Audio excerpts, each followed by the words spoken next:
I'm going to basically say what I All said. right. Welcome to Real Geek Media.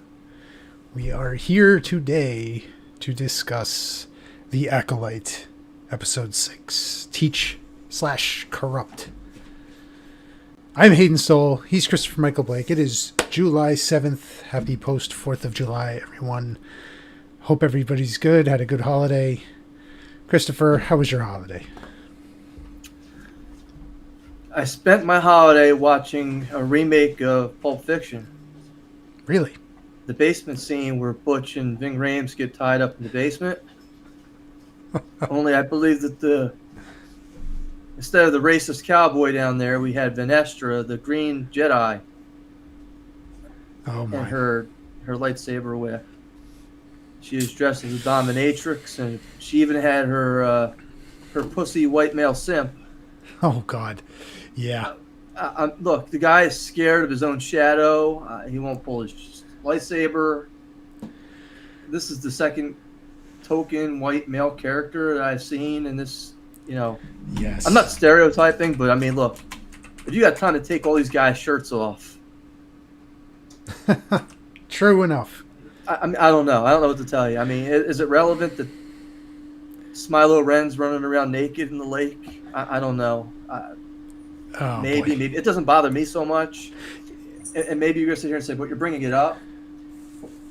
But go ahead. Yeah. Now, let's give the tail of the tape on this thing real fast. Titled Teach/Corrupt. We're back to the slash titles because that's creative. It was directed by Hanel Culpepper, written by Leslie Headland and Jocelyn Baio. Runtime of about 34 minutes. And yeah, we have the complete opposite of what we had in episode 5. We have a dialogue heavy episode with no action except for a little fly swatting at the end of the episode. I disagree, Hayden. You had the biggest action scene in this entire series in this episode, and you missed it. Which was what? It's when the gopher ran over to the trained assassin and stomped on her foot while May got splurged with robot goo in her face. Oh, man. Look, it's not every day somebody gets robot cum in their eye, but I gotta say, it was the biggest action scene in the whole series so far. Look, Jedi Masters could not defeat this, but the Three Stooges maneuvers, which are legendary. Oh, they would have had all this. You needed was the poke in the eye. Eye poke. Look, give her the woo. Yep. Ric Flair would have been over. She made the Ric Flair noise after she got the stuff on her face. Now I gotta say this, like. You asked. I mean, we have the May and Master Soul side of it, and then you have the Chimere and OSHA side of it, and obviously they're the Teach/Corrupt is like, oh wow, what's going on? Is it the Jedi? Is it the Sith? Who's teaching? Who's corrupting? To touch on the Chimere side first, from my end, you clearly see him trying to seduce OSHA to the dark side over the course of this episode. How? Well, he took his shirt off. Well, he took his shirt off. That's all. Tell me one thing he said in this entire episode. Look, you just saw your friends get slaughtered last episode. Right? I don't disagree with that. He gets killed. York gets his neck broken. You got the Jedi kebab going on. Now here you are holding his lightsaber to this guy, and what does he say? He says, "Do it, I dare you. I double dog dare you," right?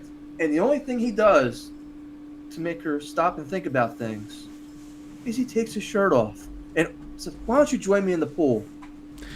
That's all he says. And she, you know what? I'm not going to kill you anymore. You're absolutely right. Am I wrong? No. What did he say? But here's so riveting. That was like, he didn't say anything. Right. But you could see different approaches that he had. I'm not saying this is any good. I'm just saying this is what they attempted to do. It's not good. It's terrible writing.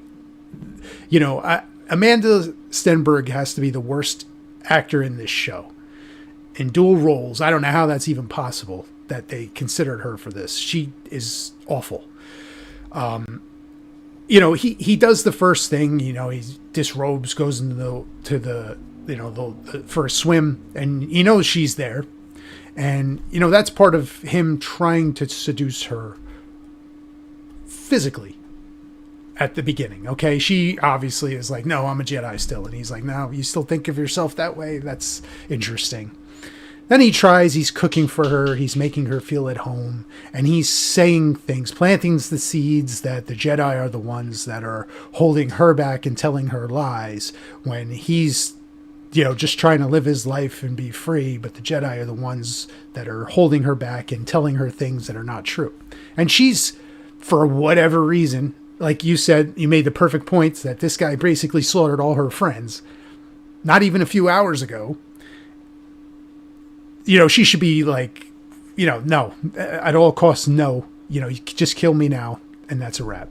But she's sitting there, like, feeding into this for some reason. And, he finally hits her with the Fight Club,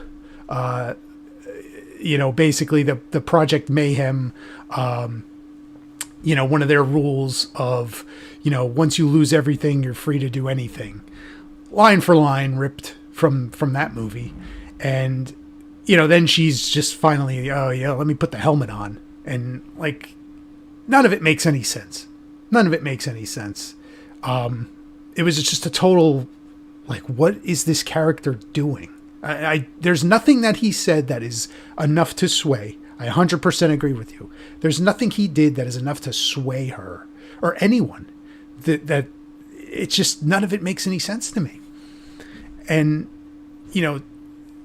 like the flip side of it, you have this is the even dumber one for me, is the May and Master Soul one. Like, how does he not realize at the beginning part of the episode that that's May? I mean, I think they're trying to show it to us in one scene where he tells her to take the wheel, and he goes down and he has like this tantrum and, release, and he kind of, maybe at that point he realizes it. I don't know. But then he chains her up in the chair and he talks to her like a father scolding a child. I'm going to tell you and you're going to listen. I don't know what is happening with this show. It's just wild. So how does Soul know where to go at the end of this episode? Where is he going? I mean, May didn't tell him, right? I don't even know. Was he just fleeing the scene? Like, I have no idea. Well, then you get the green dominatrix shows up, right? And she says, "Oh, Master Soul must have done all this killing." And that's going to be their stupid way to keep canon safe. It was Master Soul all along. Well, they're trying to set up, I mean, the scars on Clymer's back is the dominatrix, right? That has to be. It's a whip scar. But my problem is this. The force push that Clymer's using in, episodes 4 and 5, right? Those were taught by May and Osha's moms. So if you're bringing Darth Plagueis or Tenebris or whoever else into this thing, they had to have learned that from somewhere. They had to bring this all back to the moms at some point. I'm not going to speculate. I mean, you had asked me 2 episodes ago, it was the mom is the Sith Lord. I'm not so sure about that anymore now that I'm hearing a lot of the fan theories. But, I mean, I don't think that we're so far off as to think that, again, she must have probably tied Quimir up like Johnny Ringo, in Starship Troopers, yeah. And Johnny Rico, yeah. Yeah, Johnny Rico, sorry. I started whipping him, Here, bite on this, son. Bite down, it helps. Yeah, I'm sure. Yeah, bite on something, yeah. Where's Richard Gere's gerbil when we need him? Yeah. Oh my God. I really don't have too much more. I mean, that sums up everything. It's another thing. Like, it's another 30-minute episode that goes nowhere. And just when it starts to get, okay, maybe we're going to get something, it ends. And if that's every single episode of the show is that way. Like, the half-hour format is not working for me for this show at all. You get nothing. I don't mind that so much, but when we had an entire episode in episode 4 dedicated to this gopher or gerbil, leading them to this Wookiees because it was so hard to find, and all of a sudden the dominatrix was able to get there in 2 She seconds. found that easy. Yeah. Oh, it's like, oh, it's this way. Yeah. I don't even need a gerbil. Oh, the white male simple sniff it out. Don't worry about it. Go. Listen, that guy, I mean, what was the casting call for that character? Like, it's clearly not masculine, heroic, and brave at all. It's soy boy, just what was the point of that guy? Look, when I think of Jedi, the first thing that pops in my mind is episode 2, the Attack of the Clone Wars, where they're in the arena and they're having to fight all the monsters and they're fighting for their lives, and here come the first stormtroopers, the first appearance of them, and it's an all-out war against the droids. And that's an epic battle. Mm-hmm. Now, you argue the logistics of it, how realistic, anything like that, that's okay. I don't have a problem with it. But it's the fact that they're brave and they're willing to risk their lives to do this. And then you got this guy and you say, oh my God. Wait a minute. OSHA couldn't make it through the training, but this guy did? Come on. Let's be realistic. It's just more poorly written stuff. It really is. And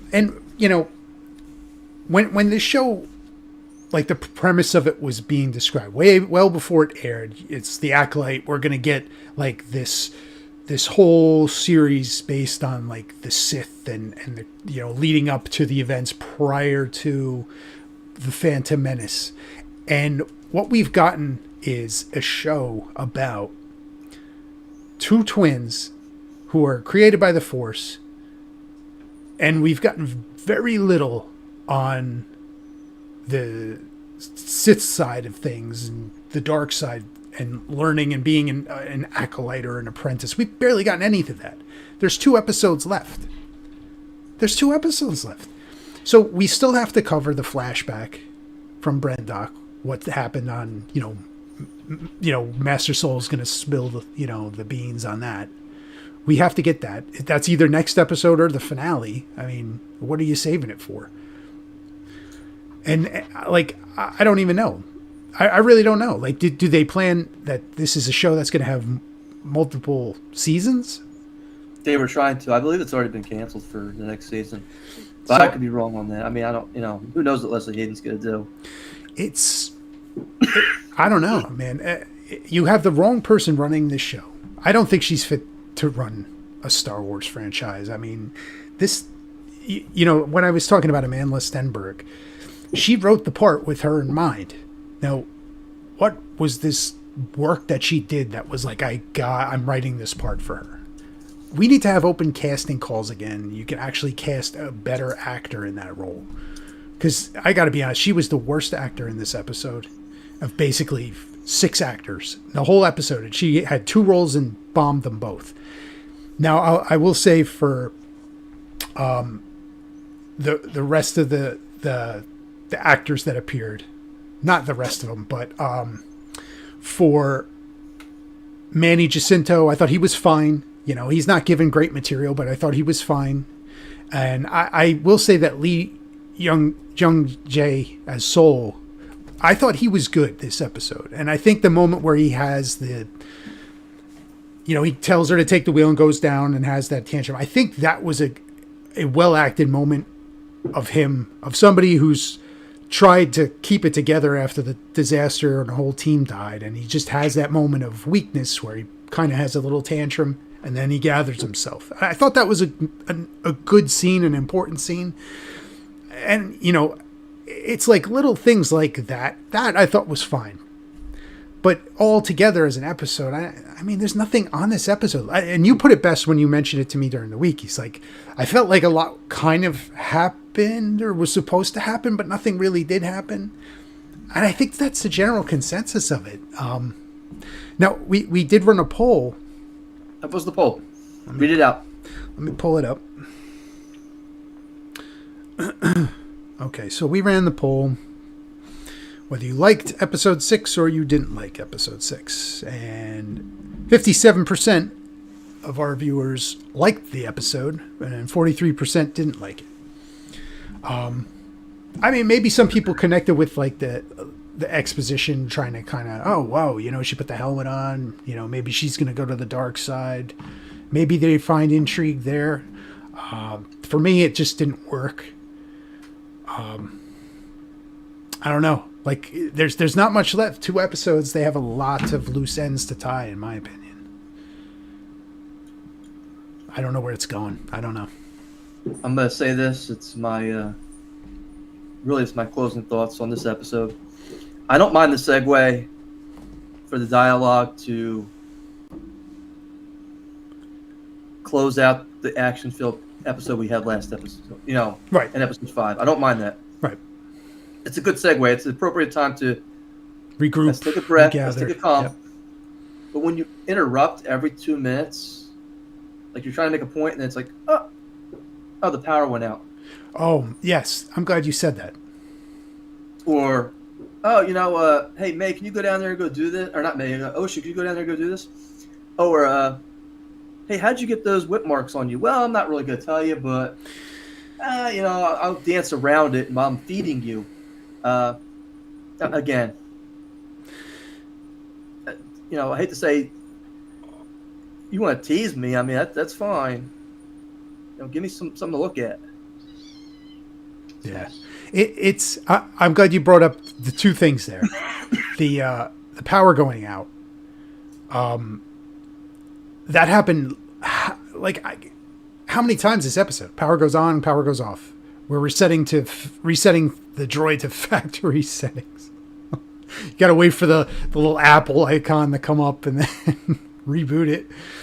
And you were talking about you know, the whip scar. Now he says, Chimera says to Osha, she said, you know, he infers that he was a Jedi. She's like, you were a Jedi? He's like, yes, a long time ago. Which, to me, if he's using some form of, like you know, he's kind of cloaking his age somehow, that makes that whole scene with the skinny dipping even weirder. Because if he's hundreds of years old, that's gross. All right. That was something that popped in my head. I was like, what are we doing? Like, how old is he? All right. Is this really his true face, or are we going to see that by the finale? You know, how can you, and then how is it related to this green one? Like the Vernestra. There's so many things here that these people, like as a character, like for Vernestra Rowe, like what are you doing? Like, you're holding all this information from, you know, it's the Senate and the High Council, and you know, there's a whole team of 7 dead Jedi. Like, that's a hard thing to cover up. You know, like it's very problematic. Soul did it. Well, that's what they're gonna say. Soul did it, but she knows she's gonna use Soul as the patsy, sure, but I think she realizes what's really going on. It seems like she's the one who's trying to cover things up. It does. She told Snow not to go, and let's not report that to the High Council at this time. And yes. You need to listen to me and tell me what's going on. You know, it seems like she's got her own agenda. Yes, it does.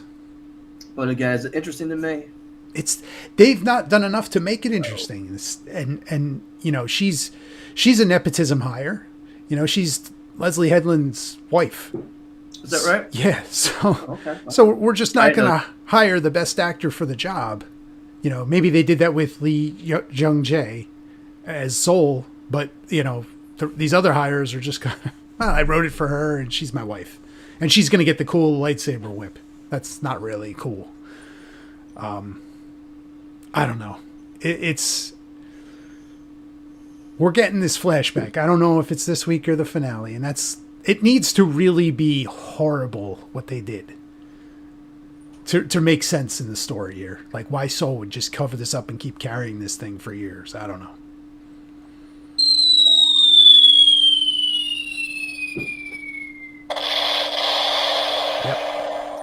I got no other closing thoughts at this point. I agree. That's that pretty much sums up episode 6, Teach/Corrupt. It was a bomb for both of us. I guess we're gonna find out what happens next. So stick with us next review. Hayden, I can only tell you that me and you sit down, we have to duke it out. I'm going to stomp on your foot. And then splurge, I'm going to put some goo in your eye.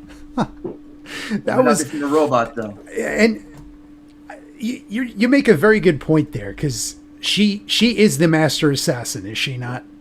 Right? How did that happen? How did the gerbil get the drop on her? To basically tackle her legs, and she could have just shook him off her leg. I don't know. I don't know. She could have stuck that motherfucker in the airlock. You know? Yeah. Sure enough. I mean, she killed Trinity with a fruit knife. But the gerbil was too much. I don't know. Maybe it's Darth Master Basil. Maybe he's behind it all. I don't know. Well, check us out next week. We're going to review episode 7. We're going to let you know what we thought. All right. Until then, we're coming back with speed. Stay above 50.